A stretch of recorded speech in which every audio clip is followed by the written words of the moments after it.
PTI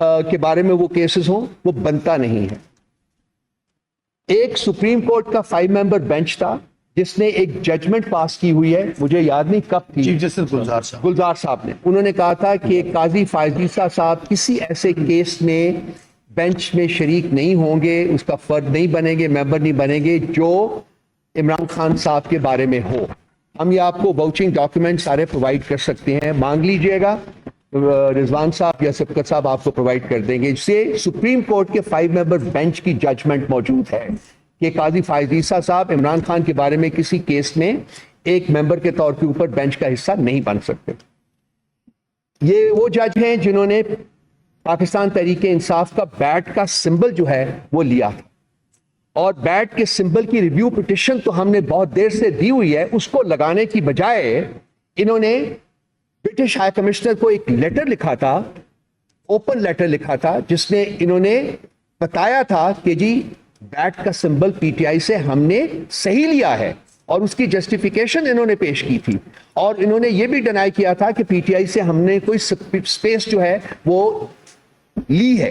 بلکہ یہ کہا تھا کہ ہم نے ان کو بھی باقی پولیٹیکل پارٹیز کی طرح آزادی دی گئی ہے۔ سو یہ تمام وہ چیزیں جو کہ ان کا باعث شو کرتی ہیں۔ یہ چیف برٹش ہائی کمشنر کو لیٹر لکھنا جو ہے وہ بھی ریکارڈ کے اوپر موجود ہے، ہمارے پاس بھی اس کی کاپی ہے، وہ بھی آپ کو دی جا سکتی ہے۔ قاضی فائز عیسیٰ کی کورٹ کے اندر جتنی بھی کیسز میں یہ بیٹھے ہوتے ہیں، اس میں بسا اوقات انہوں نے 9 مئی کو ریفر کیا ہے، اور جب بھی یہ 9 مئی کو ریفر کرتے ہیں تو یہ اس طریقے سے کرتے ہیں جیسے کہ یہ پی ٹی آئی نے 9 مئی کرنے کی ذمہ دار ہے۔ تو یہ بھی ان کا ایک انہیرنٹ باعث جو ہے وہ ہمیشہ کرٹیسائز کرتے ہیں پی ٹی آئی کو 9 مئی کی ریفرنس سے، جبکہ ہماری کنٹینشن یہ ہے کہ 9 مئی کے جو پرپیٹریٹرز ہیں ان کا اس وقت تک تعین نہیں ہو سکتا جب تک کہ وہاں ایک انڈیپینڈنٹ جوڈیشل کمیشن کانسٹیٹیوٹ نہ ہو، اور وہ تمام شواہد لے کے اس کے بعد فیصلہ کرے کہ کیوں ہوا، کیسے ہوا، پھر اس کے بعد جو اس کے مجرمین ہیں ان کو ان کے گناہ کے مطابق یا ان کی جرم کے مطابق قرار واقعی سزا دی جائے۔ تو یہ بھی ان سے بھی ان کا ایک جو باعث ہے وہ ظاہر ہوتا ہے۔ اس کے علاوہ 184(3) کے تحت جتنے بھی کیسز جو ہیں سنے گئے ہیں وہ تمام کو لائیو سٹریم کیا جاتا ہے، لیکن جب خان صاحب کی باری آتی ہے تو وہ لائیو سٹریم نہیں کیا جاتا۔ یہ ایک پیٹنٹ باعث ہے جو کہ ظاہر کرتا ہے کہ خان صاحب کے بارے میں، جب خان صاحب کے کیس کو کیوں نہیں لائیو سٹریم کیا جائے جیسے کہ باقی تمام کیسز جو ہیں، اگر قانون سب کے لیے برابر ہے، اگر سپریم کورٹ جو ہے جب ججمنٹ ڈسپینس کرتی ہے تو سب کے لیے ایک ہی قانون کے مطابق کرتی ہے، تو پھر وہ خان صاحب کے بارے میں جب ان کی بات آتی ہے تو کیوں وہ قانون بدل دیا جاتا ہے، کیوں ان کا باعث جو ہے وہ سامنے آ جاتا ہے؟ تو ہم یہ بھی اس چیز کا ایک ثبوت ہے کہ خان صاحب یا ان کے بارے میں کیسز جو ہیں اس کے بارے میں ان کا ایک انہیرنٹ باعث ہے۔ اس کے علاوہ جو قاضی فائز عیسیٰ صاحب کی بیگم صاحبہ ہے، ان کی بہت ساری سٹیٹمنٹس ہیں ہمارے پاس۔ ایک سٹیٹمنٹ ان کی یہ تھی جب انہوں نے کہا تھا کہ عمران خان نے جو منی ٹریل دی ہے اس کے بارے میں مجھے شدید تحفظات ہیں، یہ منی ٹریل نہیں تھی۔ کورٹ ججمنٹ دیتی ہے کہ وہ صادق اور امین ہیں، اور بیگم عیسیٰ جو ہے وہ سٹیٹمنٹ دیتی ہیں کہ جی مجھے ڈاؤٹس ہیں اس کے بارے میں اور میں اس منی ٹریل کو نہیں مانتی۔ یہ ان کی ایک سٹیٹمنٹ ہمارے پاس یہ موجود ہیں، اس کے واؤچنگ ڈاکیومنٹس جو ہے سارے۔ اس کے علاوہ خان صاحب کو بطور پرائم منسٹر ریموو کرنے کی انہوں نے ڈیمانڈ کی ہوئی ہے، اور وہ بیسز انہوں نے بنایا تھا کہ انہوں نے اپنے ایسٹس جو ہیں وہ ڈکلیئر نہیں کیے۔ کورٹ کی ججمنٹ ایک ہے اور قاضی فائز عیسیٰ صاحب کی بیگم صاحبہ جو ہے وہ اس کے بالکل کانٹریری جو ہے وہ بیان دے رہی ہیں کہ جی ان کو as prime minister of Pakistan remove کیا جائے۔ اس کے علاوہ اسی چیز کے سلسلے میں انہوں نے ان کو کہا تھا جی کہ آپ میرے ساتھ لائیو ٹیلی ویژن کے اوپر آ کے بات کریں، میں آپ کو بتاتی ہوں کہ میں کیوں یہ کہہ رہی ہوں۔ اس کے علاوہ بیگم عیسیٰ نے عمران خان صاحب کو ایک لیٹر لکھا تھا، وہ لیٹر بھی ہمارے ریکارڈ میں یہاں اور وہ میڈیا میں بھی رپورٹ ہوا ہوا ہے،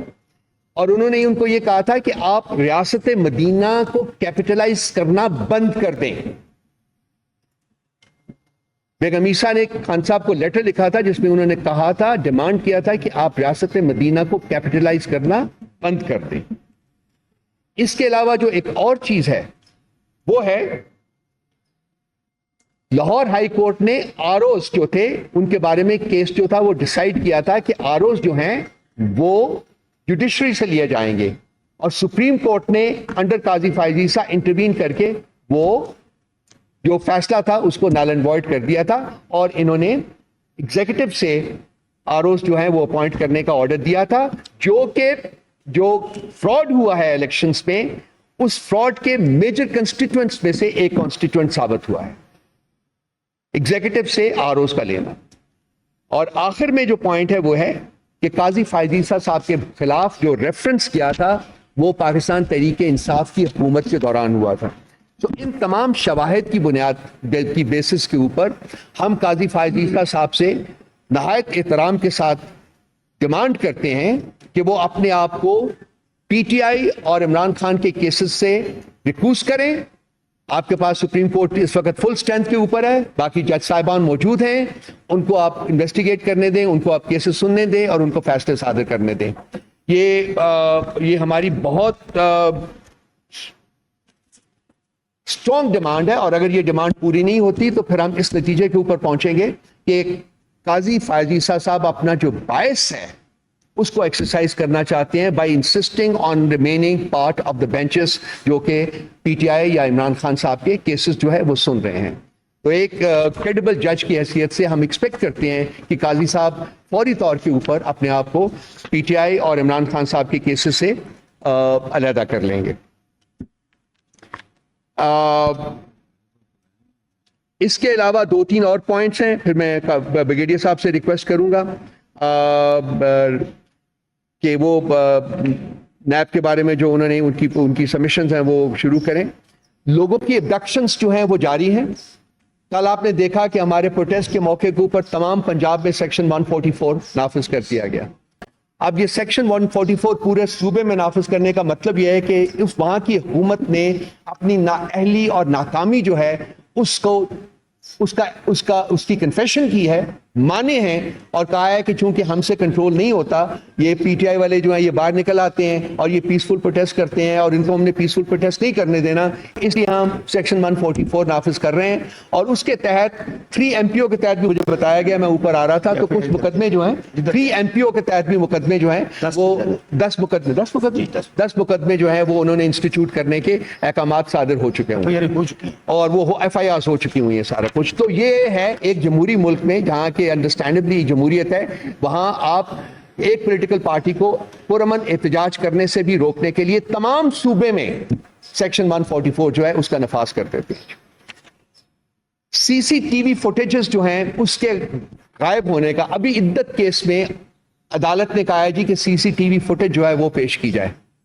اور عدالت کو بتایا گیا ہے کہ جی سی سی ٹی وی فوٹیج نہیں مل رہی کیونکہ کیمرہ خراب تھا۔ یہ سیف سٹی ہے اسلام آباد، یہاں کروڑا روپیہ جو ہے وہ انویسٹ ہوا ہے اس کو سیف سٹی بنانے کے لیے، اور سی سی ٹی وی کیمراز جو ہیں وہ اس کا ایک انہیرنٹ کنسٹیٹوئنٹ ہوتا ہے جس کی بیسس کے اوپر یہ شہر کو سیف سٹی ڈکلیئر کیا جاتا ہے۔ اب مجھے بتایا جائے کہ کیوں سی سی ٹی وی فوٹیجز نہیں پیش کی جا رہی، اس میں کیا خوف ہے حکومتی کارندوں کو کہ عدالت کے باہر، ہائی کورٹ کے باہر بھی ان کا کیمرہ جو ہے وہ کہتے ہیں اکارڈنگ ٹو دی اسٹیٹمنٹ کہ وہ کام نہیں کر رہا تھا، تو ہم نے وہ فوٹیج ہے وہ ہم آپ کو نہیں پیش کر سکتے کیونکہ وہ کیمرہ جو ہے اس سے ریکارڈ ہی نہیں کیا اس کے پیچھے ایک سینسٹر پلان ہے، وہ یہ ہے 9 مئی ہے اور اس سے پہلے بھی ہیں، کہیں بھی جہاں بھی یہ الیج کرتے ہیں کہ پی ٹی آئی والوں نے اٹیک کیا ہے یا ڈیمیج کیا ہے پبلک پراپرٹی کو، کسی ایک جگہ کی سی سی ٹی وی فوٹیج یہ پیش نہیں کر سکے۔ وجہ صرف ایک ہے کہ جو مجرمین ہیں ان کے اوپر پردہ ڈالنا جو ہے وہ مقصود ہے، اور جو بے گناہ ہیں ان کو 1 سال سے زیادہ تک وہ جیلوں میں ڈالنا جو ہے، اور ابھی پتہ نہیں کب تک ان کو وہاں رکھنے کا ان کا ارادہ ہے۔ یعنی جو اصل جنہوں نے جرم کیا ہے ان کو محفوظ کرنا، اور جنہوں نے جرم کے ساتھ جن کا کوئی تعلق نہیں تھا، اور یہی وہ وجہ ہے کہ یہ جو جوڈیشل کمیشن ہے وہ بھی کانسٹیٹیوٹ نہیں کر رہے، اور ایک فرد واحد بیٹھ کے کہتا ہے جی یہ مجرم ہے اس کو پکڑ لیجئے۔ ایک رات میں 10,000 بندے انہوں نے اریسٹ کیے ہمارے، ان میں سے بہت سارے بندے جو ہیں 1 سال سے زیادہ تک جیلوں میں پڑے ہوئے ہیں۔ ایک مقدمے میں ان کی بیل ہوتی ہے، وہ عدالت سے باہر نکلتے ہیں، وہاں پھر پکڑ لیا جاتا ہے۔ سنم کو اور عالیہ کو اور جو ہے ہماری ڈاکٹر یاسمین راشد کو درجنوں دفعہ ری اریسٹ کیا جا چکا ہوا ہے۔ یہ کس جمہوریت، کس آئین اور کس قانون کے تحت ہو رہا ہے؟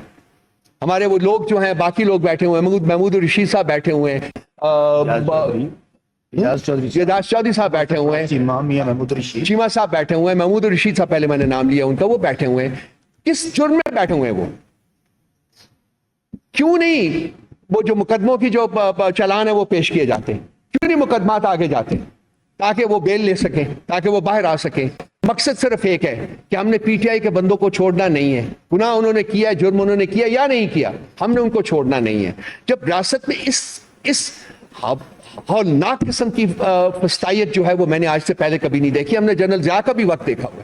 وہ بھی کوئی اچھا وقت نہیں تھا. کوڑے پڑے تھے لوگوں کو,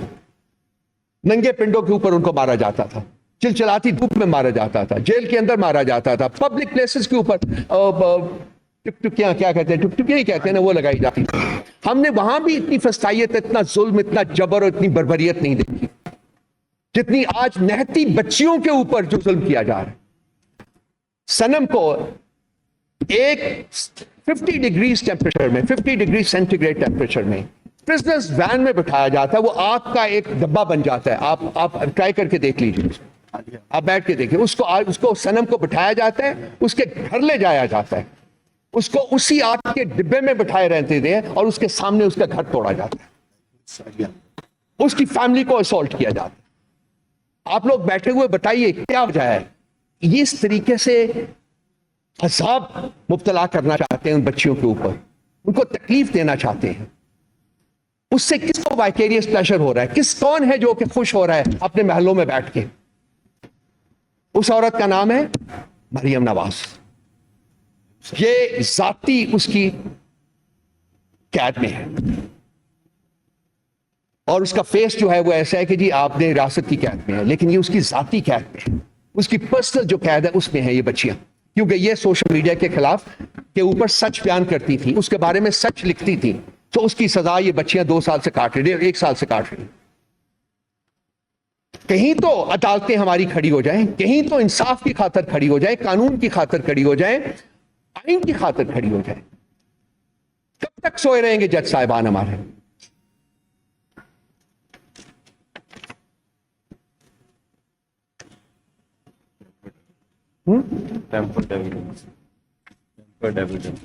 ہاں